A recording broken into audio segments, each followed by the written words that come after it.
बिस्मिल्लाहिर्रहमानिर्रहीम अस्सलाम वालेकुम। शाम के मुतल्लिक जितनी अहादीस है कि ये ज़माना आखरत से पहले जो असल अखाड़ा बनना है वो शाम बनना है। हज़रत ईसा अलैहिस्सलाम ने भी यहाँ पर आना है और सबसे बढ़कर बात यह है कि मुसलमानों और ईसाइयों ने मिलकर एक बहुत बड़ी जंग लड़नी है यहूदियों के खिलाफ और वो भी यहाँ से लड़ी जाएगी। दुनिया के तमाम जितने जंगजू हैं उनका अखाड़ा शाम होगा। अब ये बात आपको अपनी आंखों से सच होती हुई नजर आ रही है। उसकी सबसे बड़ी डेवलपमेंट ये हुई है कि इजराइल ने क्या किया है कि चूंकि ईरान हथियार सप्लाई कर रहा था, चीज़ें सप्लाई कर रहा था हिजबुल्लाह को, और हिजबुल्लाह आगे वो हमास को सप्लाई कर रही थी, तो उसने जो एयरपोर्ट्स हैं शाम के उनको तबाह कर दिया कि ये आ न सके, रनवे उड़ा दिया है। आप जानते हैं क्या डेवलपमेंट हुई है? ये सबसे बड़ी डेवलपमेंट है, सबसे बड़ी डेवलपमेंट आज हुई है। और वो डेवलपमेंट ये है कि आप ये देख लें, आपकी स्क्रीन पर मनाजिर चल रहे हैं। ईरान ने अपना जो सामान और तमाम चीज़ें वो रशिया के मिलिट्री बेस के ऊपर उतारी हैं।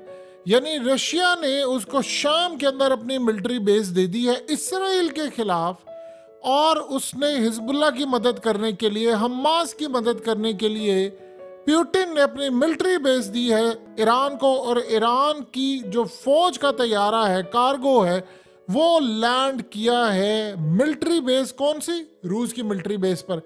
ये इतना बड़ा झटका है, इतना बड़ा झटका अमेरिका के लिए, इतना बड़ा झटका इसराइल के लिए कि बाकायदा तौर पर रूस इस जंग में शामिल हो चुका है। आप जो मर्जी कहें, देखिए मुसलमानों ने एक जंग लड़नी है ईसाइयों के साथ मिलकर, और ये उस जंग की इब्तिदा है। आप जानते हैं कि रशिया के जो ऑफिशियल जो उनका मजहब है वो बेसिकली ईसाइयत है, और मुसलमानों जितने बड़े जंगजू हैं उन्होंने यहाँ पर आना है। अब वो आप उसकी मिसाल ले लें, कहाँ से शुरुआत होनी है। आप ये देखिए कि रमज़ान कादरेव, उसके अंडर जो चचनिया के फाइटर्स हैं वो यहाँ पर आएंगे, ईरान से आने हैं, इराक से आने हैं, अफगानिस्तान से भी आएंगे। पूरी दुनिया का जो अखाड़ा है वो शाम बनना है। और यहाँ पर जब 2015 के करीब जब रूस यहाँ पर उसने एंट्री ली थी, बशारुल असद का तो तख्ता वो लड़ने लगे थे, तो उसने पुतिन को कहा कि आप मेरी मदद करें, मुझे बचाएं। उसने कहा ठीक है मैं आ रहा हूँ, तुम बेफिक्र हो। उसने वहाँ पर मिलिट्री बेस बनाई, वो वहाँ पर आए और आज तक बशारुल असद की हुकूमत कायम है। यहाँ पुतिन की दूर अंदेशी को सलाम। देखिए, आप जानते हैं कि बशारुल असद की अरबों के साथ सुलह करवाई किसने करवाई थी? ये सुलह करवाई थी रूस ने। ईरान की और सऊदी अरब की तो जो सुलह है वो तो चाइना ने करवाई, लेकिन बशारुल असद की अरबों के साथ सुलह, यानी शाम की जो सुलह थी तमाम अरब ममालिक से, वो तो रूस ने करवाई है। और रूस को पता चल गया था, उसकी इंटेलिजेंस इतनी तेज है, जिन्होंने अर्दोगान को बता दिया था कि तुम्हारे यहाँ पर फौजी बगावत होने वाली है, पहले ही बता दिया था। तो सोचिए उनकी इंटेलिजेंस किस लेवल पर काम कर रही है। तो उनको शायद अंदाज़ा हो चुका है इस बात का कि भाई इसराइल का वो टाइम आ गया है और उसने फ़लस्तीन को हड़पना है, और हड़पने के बाद खा जाएगा, तो मुझे यहाँ पर बैठना है। तो उसने एक तो काफ़ी देर पहले ये काम शुरू किया, तो यहाँ पर मिलिट्री बेस बना ली थी, और अब वो काम आ रही है। और दूसरा उसने जो काम किया, यानी आप देखिए, उसने बशारुल असद की सुलह करवा दी अरब ममालिक से, शाम की सुलह हो गई, और ये सबसे बड़ा छक्का था। और अब उनको पता था कि एक टाइम ऐसा आएगा कि फिर ये मामला हो जाएगा। अब सूरत हाल ये पैदा हुई है, इजराइल अब जाहिर सी बात है ये तो नहीं कर सकता कि वो हमला कर दे आकर, यानी अगर ईरान का सामान आता है इसकी रशिया की मिलिट्री बेसिस के ऊपर, तो ये तो नहीं हो सकता कि इसराइल वहां से हमला कर दे रशिया। ये तो सीधा सीधा रशिया से जंग है, वो तो इनकी ईंट से ईंट बजा देंगे। अगर रमजान कादरेव की क़यादत में 15,000 के करीब रशियन फाइटर्स चले जाते हैं, यानी उनको आप रशियन फाइटर्स इसलिए कह सकते हैं क्योंकि उनकी बैक पर रशिया है तो वो चचनिया के, लेकिन उनकी बैक पर खड़ा है रशिया, और वो पुतिन की मर्जी के बगैर नहीं जाएंगे। ये जो रमजान कादरेव से ऐलान करवाया था वो भी तो पुतिन ने ही करवाया था ना, कि तुम ऐलान कर दो इसराइल के खिलाफ, जाएंगे मुस्लिम, लेकिन लड़ाई होगी पुतिन के कहने पर। तो वहां पर वो लैंड कर चुके हैं। अब आप ये देखें कि सारी सूरत हाल में इनको जो झटका लगा है वो इतना बड़ा झटका लगा है कि इस वक्त आप देखिए कि गजा के अंदर इसराइल की फोर्सेस गई हैं। बहुत बड़ा जो बाकायदा ऑपरेशन जिसे कहते हैं वो नहीं शुरू हुआ अभी, वो डर है, लेकिन जिसे कहते हैं रेड मारना, और रेड के लिए वो गई यहाँ पर फोर्सेस, और उनका हमास से मुकाबला हुआ ग्राउंड पर, आमने सामने। उन्होंने फायरिंग की इनके ऊपर। अभी तक तो एयर स्ट्राइक होता था, उन्होंने इन पर फायरिंग की और इनके टैंक तबाह कर दिए और इनके बुलडोजर तबाह कर दिए, टैंक को कब्जे में ले लिया और उसके बाद इसराइल की फोर्सेस वहां से भाग आई।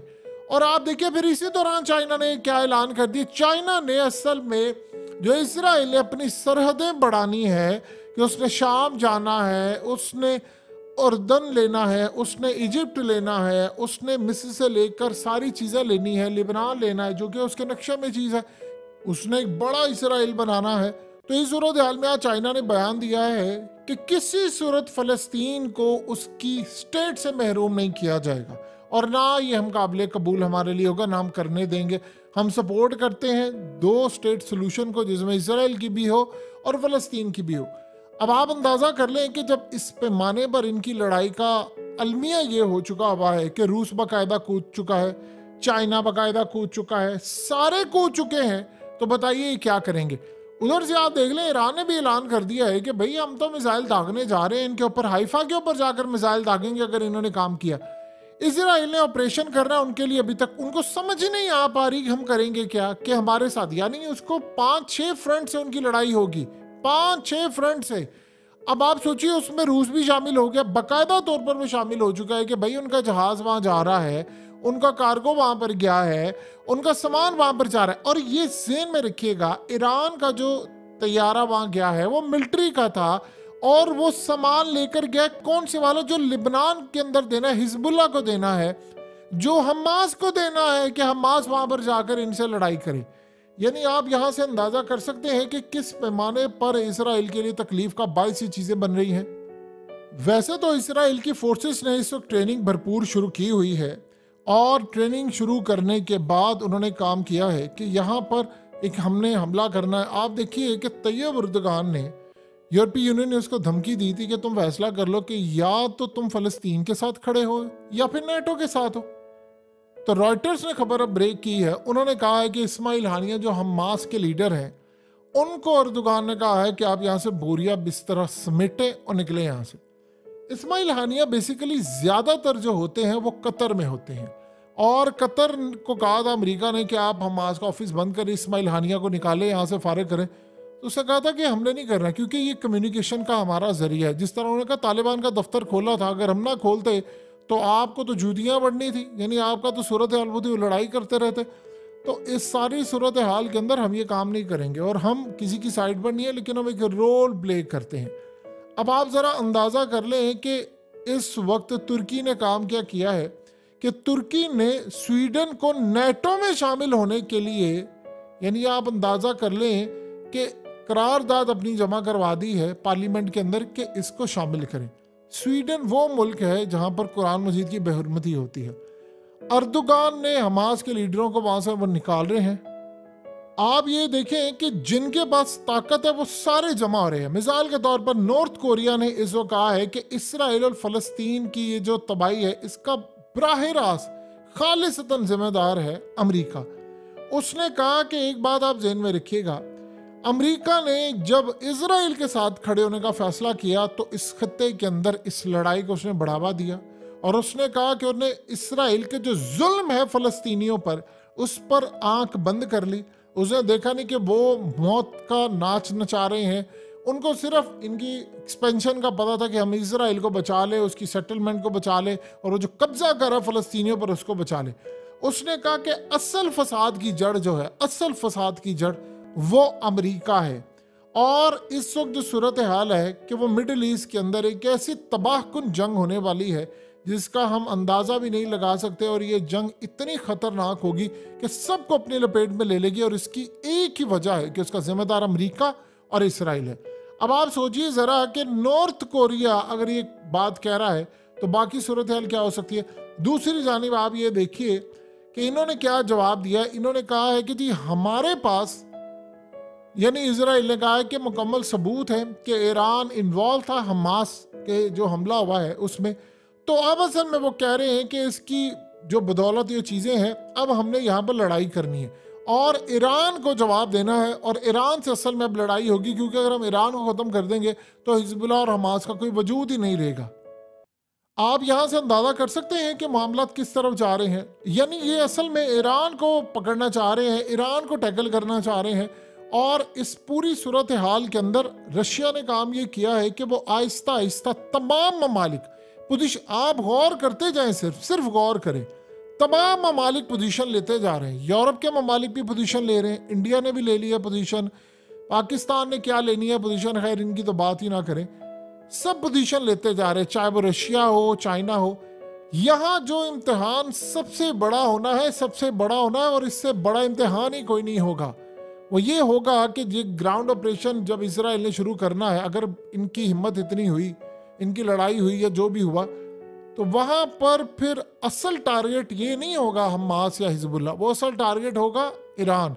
ईरान अभी तक खुलकर सामने, आज देख लें, ईरान को अगर इतनी मदद रशिया से मिली है तो क्या आपको क्या लगता है कि रशिया जिसने बशारुल असद की हुकूमत बचाई है, सोचिए जिस प्यूटिन ने बशारुल असद की हुकूमत बचाई है, क्या वो प्यूटिन ईरान की हुकूमत गिरने देगा, ईरान पर हमला होने देगा, ईरान पर जंग चलने देगा? आप सोचिए जरा, जिन ममालिक से अमेरिका अड्डे मांगेगा कि मैंने ईरान पर हमला करना तो तुम मुझे अड्डे दो, फिर उनके लिए कितना प्रॉब्लम खड़ा होगा। और अगर वो अमेरिका की बात मानते हैं तो तबाही, अगर वो अमेरिका की बात नहीं मानते तो तबाही होगी।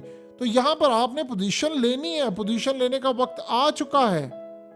दुनिया भर के अंदर इस वक्त फ़लस्तीनियों के लिए एहतजाज हो रहा है, और फ़लस्तीन के अंदर जो मामला है, देखिए वहाँ पर लोग क्यों एहतजाज कर रहे हैं। वो कह रहे हैं कि गज़ा के अंदर जो फ्यूल है वो मुकम्मल तौर पर ख़त्म हो गया। आप जानते हैं कि इसराइल ने जो वहाँ पर स्ट्राइक किया है उसकी वजह से शॉर्टेज फ्यूल की पैदा हो गई थी। 12 हॉस्पिटल्स और 32 मेडिकल जो सेंटर्स हैं वो मुकम्मल तौर पर बंद हो गए हैं, यानी वहाँ पर मरीज़ मर रहे हैं, और वहाँ पर उनके पास इतनी दवाई नहीं है कि ख़वातीन जो हामला है वो उनको बेहोश कर सके। यानी इतनी तबाहकुन सूरत हाल है, इतनी तबाहकुन सूरत हाल है कि जिसकी इंतहा नहीं।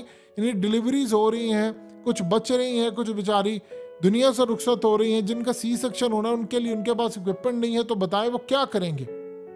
और नेतन्याहू ने कह दिया, उसने कहा कि मैं एक चीज़ यहाँ से नहीं जाने दूंगा, मैं हर इमदाद को पहले चेक करूंगा, फिर उसके बाद देखूंगा भेजना नहीं भेजना। इवन के कई जगह के ऊपर इमदाद गई है तो उसने वहाँ पर हमला भी किया। तो आप यहाँ से अंदाज़ा कर सकते हैं कि सूरत हाल कितनी ज़्यादा इस वक्त ख़राब हुई पड़ी है। देखिए ये जो मामला इस वक्त चल रहे हैं उसका अंदाज़ा भी नहीं हम लगा सकते कि कितनी ज़्यादा सूरत हाल पेचीदा होती जा रही है, कितने मामला ख़राब होते जा रहे हैं। आप ईरान की तरफ आने की कोशिश करेंगे तो ये जंग इतनी भयानक रुख इख्तियार करेगी कि सीधा सीधा इसमें रशिया कूदेगा। अहादीस में जो ज़माना शाम की बात है उसमें जो लड़ाई है वो साफ नज़र आ रहा है।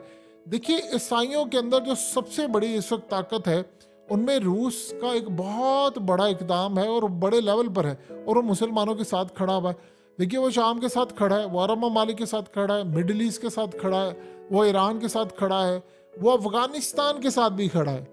पाकिस्तान की पोजीशन चूंकि कभी क्लियर रहती ही नहीं है तो उसको पता ही नहीं है कि पाकिस्तान की क्या मामला, तो लेकिन वो उनके साथ खड़ा हुआ है और ये उनकी हुकूमतों को गिरने नहीं देगा। देखिए रशिया जिसके साथ एक दफ़ा खड़ा हो जाता है फिर वो उसकी हुकूमत को गिरने नहीं देता, ये आप ज़हन में रखिएगा। उसने बशारुल असद की हुकूमत को बचाया है, उसे ईरान को बचाया है। तो अमेरिका की कोशिश होती है कि जो रशिया की तरफ जाने की कोशिश करे उस मुल्क के अंदर मैं हुकूमतों का तख्ता उलट दूँ। और उसके बाद क्योंकि वो रशिया, देखिए अब ये मामला बड़ा खुलकर सामने आ गया है। ईरान के बारे में पुतिन ने कहा था कि ईरान ने हमारा हर मुश्किल वक्त में साथ दिया। जब उन्होंने ड्रोन्स मांगे उन्होंने ड्रोन्स दे दिए, उन्होंने मुश्किल वक्त में कहा उन्होंने साथ दिया। तो जब इस सारी सूरत हाल में अर्दोगान साहब की पोजीशन लेने का वक्त था तो वो जनाब, यानी इस सारी सूरत हाल के अंदर अभी तक अमीरुल मोमिनीन तैयब अर्दोगान साहब की कोई पोजीशन ही नहीं है। सिर्फ एक दफ़ा उन्होंने कहा कि अगर दुनिया ने मदद ना की तो हम जाएंगे। भाई पहले आप जाते फिर दुनिया को भेजते।